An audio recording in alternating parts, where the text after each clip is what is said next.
Olá, bom dia para você nesta quarta-feira, dia 6 de abril. Pode chegar, nem precisa pedir licença. Seja muito bem-vindo. Agora são 8 horas e 31 minutos no horário de Brasília. Nesta edição a gente fala sobre os acontecimentos que marcam esse 42º dia de invasão da Rússia à Ucrânia. Kharkiv e Mariupol estão sob ataques. No Peru, Castilho decide anular o toque de recolher imposto em Lima. E você confere também uma reportagem especial sobre o Abril Marrom. O foco é a prevenção da saúde dos olhos. A gente começa com atualizações sobre o conflito no leste europeu.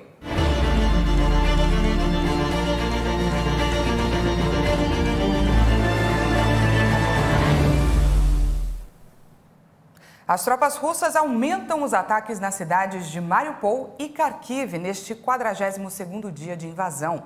Na semana passada, Moscou anunciou que retiraria os soldados e a artilharia dos arredores de Kiev e Chernihiv, como parte de um acordo nas negociações de paz. Mas a OTAN alertou que se tratava, na verdade, de um desvio de tropas com o objetivo de concentrar esforços no leste do país, onde fica Kharkiv, que é hoje o alvo de fortes ataques nesta manhã. Em Mariupol, os bombardeios também se intensificaram. O Serviço de Inteligência do Reino Unido afirmou também que a situação humanitária por lá está piorando significativamente. Os moradores seguem sem energia, sem aquecimento ou água. A vice-primeira-ministra da Ucrânia informou que 11 corredores humanitários foram acordados com a Rússia para a evacuação de civis. Mas ela não deu mais detalhes de onde seriam essas rotas de fuga. Apenas confirmou que os moradores de Mariupol não receberão essa ajuda. E a ONU recebeu depoimentos possíveis de que a Rússia usou sim bombas de fragmentação em áreas povoadas na Ucrânia pelo menos 24 vezes. A informação foi revelada ao Conselho de Segurança por Rosemary DiCarlo, subsecretária-geral da ONU para Assuntos Políticos e de Construção da Paz. O escritório do Alto Comissariado da ONU para os Direitos Humanos recebeu alegações críveis de que as forças russas usaram essas munições em áreas povoadas pelo menos 24 vezes. Alegações de que as forças ucranianas usaram tais armas também estão sendo investigadas. Os ataques indiscriminados são proibidos pelo direito internacional humanitário e podem constituir crimes de guerra. Rosemary expressou grave preocupação pelo uso de bombas de fragmentação em áreas residenciais. Esse tipo de arma faz a maior parte das vítimas civis e provoca destruição massiva de infraestruturas, como edifícios residenciais, hospitais, escolas, estações de água e sistemas elétricos. O secretário-geral adjunto da ONU para Assuntos Humanitários, Martin Griffiths, declarou em Genebra após uma rápida viagem a Moscou que não avançou na missão de alcançar um cessar-fogo humanitário. E os Estados Unidos vão adotar, em coordenação com outros países, como os da União Europeia e do G7, novas sanções contra a Rússia. As medidas devem vigorar a partir de hoje. Entre elas está a proibição de qualquer novo investimento na Rússia. A informação é de uma fonte ouvida pela agência France Presse. As medidas em resposta à invasão russa na Ucrânia também vão incluir mais sanções contra instituições financeiras e empresas públicas na Rússia e sanções a funcionários do governo russo e seus familiares. Essas decisões, que fazem parte de uma bateria de medidas tomadas desde o início da invasão russa da Ucrânia em 24 de fevereiro, danificariam instrumentos chaves do aparato estatal russo e causariam danos econômicos imediatos e agudos. Segundo a fonte, a economia russa vai se contrair 15% ou mais em 2022, devido ao efeito da guerra na Ucrânia e às sanções do Ocidente, uma recessão de uma gravidade sem precedentes que apagará os avanços econômicos conquistados pela Rússia nos últimos 15 anos. A União Europeia também planeja endurecer as sanções contra a Rússia. A Comissão Europeia propôs deixar de comprar carvão russo e quer fechar os portos europeus aos navios russos. E mudando de assunto, Joe Biden e Barack Obama se encontraram nesta terça-feira na Casa Branca. Segundo especialistas, o objetivo desse encontro é recuperar a força democrata antes das eleições de meio de mandato. Juntos de novo, pelo menos por um dia. O clima do reencontro foi ao mesmo tempo nostálgico, festivo e bem-humorado. It is good to be back in the White House. It's been a while. I confess, É bom estar de volta à Casa Branca. Já faz um tempo. Confesso que ouvi que algumas mudanças foram feitas desde a última vez que estive aqui. Aparentemente, agentes do serviço secreto têm que usar óculos de aviador agora. Mudanças também na sala de jantar oficial. E há um gato correndo por aí, que eu garanto que teria feito Bo e Sunny muito infelizes. And there's a cat running around, which I guarantee you Bo and Sunny would have been very unhappy about. Mr. President, welcome back to the White House, man. Feels like the good old days. Senhor presidente, bem-vindo de volta à Casa Branca. Parece os bons e velhos tempos. Estar aqui com você traz de volta tantas boas lembranças. Nós apenas almoçamos juntos e não tínhamos certeza de quem deveria sentar onde. É conveniente que a primeira vez que você volta para a Casa Branca é para celebrar uma lei que está transformando milhões de vidas. A reunião foi motivada pelo 12º aniversário da Lei de Assistência Acessível, considerado uma grande conquista interna de Obama. Conhecido como Obamacare, o plano de saúde subsidiado ampliou o acesso a serviços médicos a milhões de pessoas em um país onde muitos não têm condições financeiras para consultar um médico ou dentista e podem entrar em falência no caso de uma cirurgia de emergência. Como pano de fundo para o encontro está a oportunidade de reforçar a marca centrista de Biden e tranquilizar os democratas que acreditam em pesquisas que preveem uma inevitável derrota eleitoral em novembro, com os republicanos recuperando o controle do Congresso.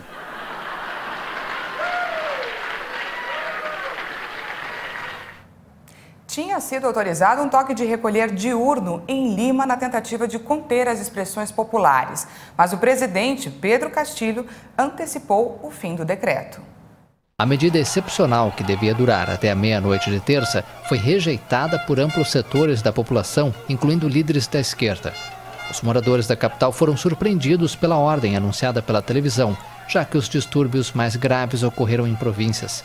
Com cartazes com a frase "Fora Castilho" e fazendo panelaços, os manifestantes opositores se reuniram perto do Congresso, na Praça San Martín, no centro, e em outros pontos da cidade. A polícia e os militares não impediram as marchas de protesto, mas se limitaram a bloquear os acessos que levam à sede do governo. Castilho, um professor rural de 52 anos, anunciou o toque de recolher uma semana depois de evitar um processo de afastamento pelo Congresso. Os opositores o acusam de falta de rumo no governo e de permitir a corrupção em seu entorno. E olha só, na Europa foram relatados dezenas de casos de salmonela, que é uma bactéria que provoca intoxicação alimentar. As suspeitas apontam que o foco de contaminação seja a fábrica da marca de chocolates Kinder na Bélgica e por esse motivo os chocolates foram retirados dos supermercados do país. A fabricante Ferrero decidiu retirar unidades das prateleiras dos mercados. Foi solicitada a devolução dos produtos Kinder produzidos nas fábricas de Arlon, na Bélgica, que eram comercializados na França, Bélgica, Reino Unido, Irlanda do Norte, Alemanha e Suécia. Um porta-voz das autoridades sanitárias britânicas afirmou à AFP que foram registrados 63 casos de contaminação por salmonela. Na França, 21 pacientes foram informados por autoridades e 15 relatam ter consumido os produtos Kinder. A idade média dos casos é de 4 anos. As intoxicações alimentares causadas por salmonela causam transtornos gastrointestinais, com frequência acompanhados de febre nas 48 horas seguintes ao consumo. E nos destaques nacionais, a venda de carros, caminhões e ônibus novos no Brasil em março recuou 22,5% em comparação com o ano de 2021. Foi o pior resultado para o mês dos últimos 18 anos. A informação foi divulgada pela Associação de Distribuidores e pela Fenabrave. Na comparação com fevereiro, as vendas de março avançaram 10,95% segundo os dados da entidade. Com isso, no primeiro trimestre, os emplacamentos de veículos no país acumularam queda de 23,15% na comparação com os 3 primeiros meses de 2021. A indústria vem enfrentando problemas com capacidade de entrega de fábricas prejudicada por escassez de componentes que incluem sistemas eletrônicos. Na véspera da crise, a fabricante de caminhões e ônibus Mercedes-Benz anunciou 15 dias de férias coletivas para 5.600 funcionários em São Paulo e Minas Gerais para lidar com o problema da falta de peças. A Fenabrave resolveu manter as projeções divulgadas em janeiro para 2022. Com isso, a entidade segue esperando que as vendas de carros e comerciais leves este ano subam para 2.060.000 unidades. A expectativa para caminhões é de expansão de 7,3%, enquanto para ônibus que as vendas têm um crescimento de 8% em comparação com 2021.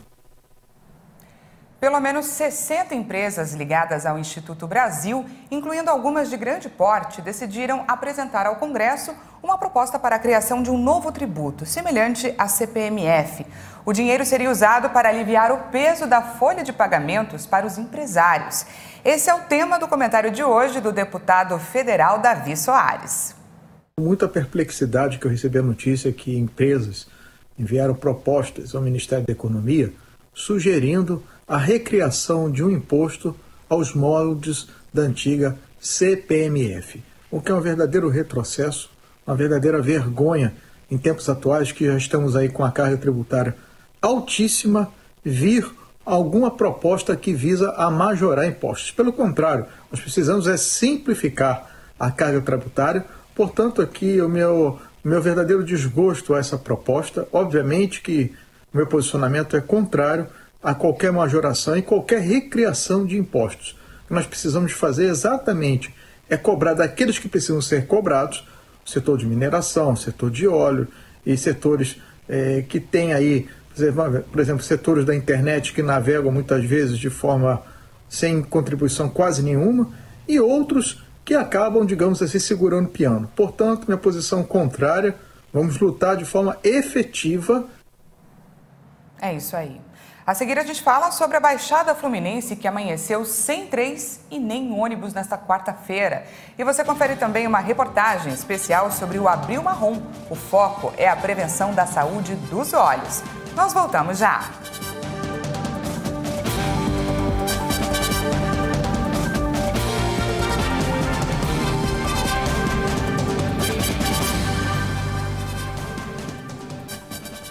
Seja bem-vindo mais uma vez, estamos ao vivo, agora são 8 horas e 45 minutos no horário de Brasília. Os usuários do transporte coletivo do Rio de Janeiro enfrentaram problemas para se deslocar nesta manhã. 2 ramais inteiros da Supervia de Saracuruna e Belford Roxo não entraram em operação por diversas falhas. 54 estações nem sequer abriram. E para piorar a situação, os rodoviários de ônibus de linhas intermunicipais entraram em greve ainda na madrugada. As paralisações afetaram 6 municípios: Belford Roxo, Duque de Caxias, Mesquita, Nilópolis, Nova Iguaçu e São João de Meriti. O IBGE estima que mais de 3 milhões de pessoas dependem do transporte público na região. E agora a gente vai falar sobre coronavírus. A média de casos de Covid está abaixo de 25 mil há 5 dias. E o número de confirmações em 24 horas subiu e passou de 27 mil. O Brasil confirmou mais 216 mortes por Covid-19 em 24 horas. O total de óbitos pela doença desde o início da pandemia já chegou a 660.528. Também foram registrados 27.331 novos casos de Covid-19 em um dia. Ao todo, já são 30 milhões e 40 mil diagnósticos confirmados. A média móvel de mortes chegou a 184 vítimas diárias. A curva apresenta tendência de queda, com uma variação de menos 39% em relação a 2 semanas atrás. A média de casos na última semana foi de 22.533 registros por dia. Os dados mostraram uma tendência de queda, com redução de 39% em relação a 2 semanas. O assunto agora é vacinação. O país já aplicou mais de 418 milhões e 81 mil doses de vacinas contra a Covid. Você confere agora o nosso vacinômetro. Segundo o Ministério da Saúde e as secretarias estaduais de saúde, mais de 176 milhões e 303 mil pessoas tomaram a primeira dose. Isso representa 82,65% da população, enquanto mais de 161 milhões e 296 mil brasileiros tomaram a segunda dose, o que equivale a 75,61% da população. E a dose de reforço já foi aplicada em mais de 80 milhões e 480 mil pessoas. O número corresponde a 37,73% dos brasileiros. E quase 54% da população infantil de 5 a 11 anos de idade já tomou a primeira dose. E a China voltou a registrar recordes de contágios por Covid. Mais de 20 mil novas infecções foram informadas nesta quarta-feira, que é o maior balanço diário desde o início da pandemia no país. A Comissão Nacional de Saúde informou 20.472 novos contágios em 24 horas, o que supera os números do primeiro surto da pandemia detectado há 2 anos na cidade de Wuhan. Ao contrário do que aconteceu em 2020, a maioria dos casos é de pacientes assintomáticos e as autoridades não informaram nenhuma morte provocada pela Covid-19 neste último boletim. Desde que conseguiu conter o primeiro foco, a China aplica uma estratégia de tolerância zero com a doença, que inclui confinamentos direcionados, testes em larga escala e severas restrições às viagens internacionais. Mas desde março, os casos não param de aumentar e alcançaram milhares por dia nas últimas semanas devido à presença no país da variante contagiosa Omicron. Mais de 80% das novas infecções do país foram registradas em Xangai, cidade mais populosa e de maior poder econômico da China. A metrópole de 25 milhões de habitantes entrou em um confinamento por fases na semana passada, que provocou cenas de pânico nos supermercados e testes em larga escala em algumas zonas residenciais. O surto de Covid afeta a economia e analistas já reduziram as previsões de crescimento do país devido ao fechamento de fábricas e ao confinamento de milhões de consumidores. Este é o mês de prevenção e combate à cegueira, conhecido como Abril Marrom. É tempo de falar sobre saúde ocular, afinal, milhões de brasileiros têm algum distúrbio de visão, mas a boa notícia é que a maioria deles tem tratamento. O sintoma era só a visão um pouco embaçada. Comecei a enxergar como se fosse uma nuvenzinha preta, cobrindo parte do olho. Para quem usa lente de contato, é semelhante a estar com uma lente de contato mal colocada no olho. Mas a Carla já estava acostumada. Tem distúrbio de visão desde os 12 anos de idade. Então refletiu. Não lacrimejava, não estava arranhando, não tinha nenhuma secreção, não coçava. Então você fala, vou passar um colírio e tá tudo certo. Sorte que, ao contrário dela, o marido se preocupou com o sinal e a convenceu a procurar a doutora Patrícia. O diagnóstico foi bem rápido: descolamento de retina. O descolamento de retina é uma urgência na oftalmologia, por isso que a cirurgia tem que ser feita o mais rápido possível. Quanto mais tempo a retina passa descolada, pior é o prognóstico, ou seja, quanto o paciente vai enxergar depois. É como se a retina descolada da sua parede ela não tivesse nutrição, então ela fosse morrendo. Então, quanto mais tempo ela passa descolada, mais retina eu vou perder, e essa retina a gente não consegue recuperar. O problema é mais sério do que se imagina e pode levar à perda total de visão. Mas a Carla buscou ajuda a tempo. E naquele mesmo dia eu operei. E graças a Deus, ela salvou a minha vista. Ela conseguiu que a cirurgia permitiu que eu enxergasse muito melhor do que antes. E são várias as doenças que resultam em cegueira. O glaucoma, que infelizmente, se a gente descobre numa fase muito avançada, é uma causa de cegueira irreversível, por isso que é importante o diagnóstico precoce. E o glaucoma em fases iniciais, ele não causa sintomas. O diabetes é uma causa de cegueira muito importante em população ativa, economicamente ativa, população mais jovem. Também pode levar à cegueira se a gente não tiver um diagnóstico precoce e um controle correto do diabetes, porque ele também afeta a retina. Ele leva a um quadro de retinopatia diabética, um edema macular, um inchaço na retina, degeneração macular relacionada à idade. É uma doença que acomete uma população mais idosa, que também vai levar a uma degeneração do tecido do fundo do olho da retina. E ainda tem a catarata. A catarata é essa lente que a gente tem, que é o cristalino, que é responsável por focalizar os raios de luz na retina. Essa lente ela vai ficando mais opaca, mais opacificada. Depois dos 60 anos de idade, a gente tem a catarata senil, que ela vai ficando mais esbranquiçada, amarelada por conta da idade, mas existem outras causas de catarata. Como uma condição pós-cirúrgica, que foi o que aconteceu com a Carla. Ela teve catarata precoce, como um desdobramento do problema anterior. Quando a gente faz a cirurgia de descolamento de retina, a gente acaba mexendo na câmara posterior. Nessa retirada do vítreo, quando a gente cola a retina, a gente coloca um substituto, isso tudo vai induzir a formação de uma catarata secundária. Então, por isso que os pacientes que apresentam descolamento de retina, são submetidos à cirurgia, uma vitrectomia, eles vão evoluir com uma catarata precoce, que também precisa ser corrigida. A Carla corrigiu e, mais uma vez, fugiu das estatísticas da perda total de visão no país. Depois dessa cirurgia da catarata, enxergo muito bem. Cerca de 50 milhões de brasileiros têm algum tipo de distúrbio visual, segundo dados do Conselho Brasileiro de Oftalmologia. Desses, 6,5 milhões têm muito problema para enxergar ou então não têm visão nenhuma.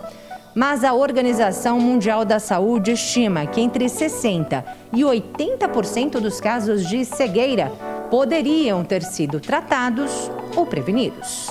A grande maioria das causas de cegueiras, elas podem ser tratadas e quanto antes o diagnóstico, melhor. A oftalmologista ressalta que a saúde geral está diretamente ligada à saúde ocular. Por isso, segundo a doutora, além de proteger os olhos com óculos de sol, uso de lágrimas artificiais e manter uma limpeza adequada da região, é importante dormir bem, ter uma boa alimentação e, por que não, manter uma rotina de exercícios. Por que tudo isso? Ela explica. Se a gente tiver hipertensão descontrolada, um diabetes mais severo, dislipidemia, são todas doenças sistêmicas que podem levar a danos visuais. E ter uma vida mais saudável significa também visitar o oftalmologista no mínimo uma vez ao ano. A gente deve ir no oftalmo, na verdade, desde que a gente nasce, né? É aquele médico que desde que você nasceu, no teste do olhinho, para detectar qualquer infecção intraútero que a criança pode ter tido, pode gerar um problema na visão, acompanhar em toda a infância, até para evitar um olho preguiçoso, uma ambliopia que pode ser corrigido com tampão, com óculos na infância e que na idade adulta não é possível, acompanhar durante toda a fase adulta e principalmente quando idoso, quando aparece a maior parte dos problemas visuais. Quem tem histórico familiar de distúrbios visuais deve ficar mais atento.